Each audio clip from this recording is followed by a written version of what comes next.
MR. Radha பற்றி யாருக்கும் தெரியாத ஒரு அதிசயமான ரகசியமான ஒரு விஷயத்த சொல்ல போகிறேங்க. அவர் திருப்பதியில் சந்தனம் திருடின விஷயந்தான் அது. ஒரு முறை தன்னுடைய குழுவினரோட திருப்பதிக்கு சாமி தரிசனத்துக்காக போகிறாரு. மலை மேலே போன உடனே சாமி தரிசனத்துக்கு கிட்ட நெருங்கிட்டாரு. அந்த சமயத்தில் கவனிக்கிறாரு, ஒரு சந்தன கிண்ணத்தில் அவ்வளவு வாசனை வருது. அது பேர் பாதசாகரம் அப்படிங்கிற சந்தனம். அதை பெருமாளுடைய பாதங்களில் சாத்துவாங்க. அதை சாதாரணமாக நினச்சிடாதீங்க.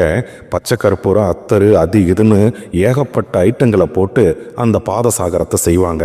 இதை பார்த்த உடனே எம்.ஆர். ராதாவுக்கு அது மேலே ஒரு கண்ணு. இப்படி ஒரு வாசனையா, அதுவும் இல்லாமல் இது ரொம்ப குளிர்ச்சியாக இருக்கும் போல இருக்கே அப்படின்னு தான் கூட வந்தவங்க கூட விசாரிச்சுக்கிட்டே வராரு. கூட்டம் நகர நகர அந்த கிண்ணத்துக்கிட்ட போன உடனே பாதியை வழித்து யாருக்கும் தெரியாமல் தான் வேட்டியில் கட்டிக்கிறாரு.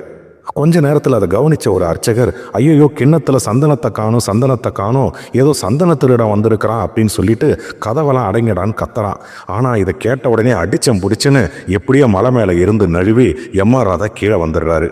அப்போ அவர் கூட வந்த அவருடைய தோழர் பொன்னுசாமின்னு ஒருத்தவர் சொல்கிறாரு, நினச்சேன் நீ தான் அந்த சந்தன திருடனா இருப்பன்னிட்டு, இதெல்லாம் தப்பு இல்லையா அப்படின்னு கேட்ட உடனே நக்கலா நையாண்டியா நம்ம எம்.ஆர். ராதா லைட்டாக அந்த சந்தனத்தில் கொஞ்சம் எடுத்து அவர் கன்னத்தில் தடவி, இப்போ எப்படி ரொம்ப குளுமையாக இருக்கா அப்படின்னு சொல்லிட்டு சிரிச்சுக்கிட்டே போனாருங்க. இதில் இன்னொரு விஷயம் என்னென்னா, ரொம்ப நாள் கழித்து ஒரு தடவை இந்த மாதிரி பதிவு பண்ணுறாரு. அந்த திருப்பதியில் நான் திருடிட்டு வந்த பாதசாகரங்கிற சந்தனத்தை சும்மா சொல்லக்கூடாது.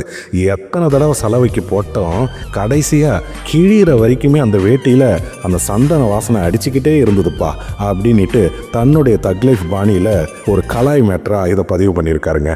ஆக இவருடைய நக்கலும் நையாண்டியும் எப்படிப்பட்டதுன்னு பாருங்கள். இதை போன்ற பல 100க்கும் மேற்பட்ட பதிவுகளை பார்த்து ரசிக்க நம்முடைய சேனலை சப்ஸ்கிரைப் பண்ணுங்க. நன்றி.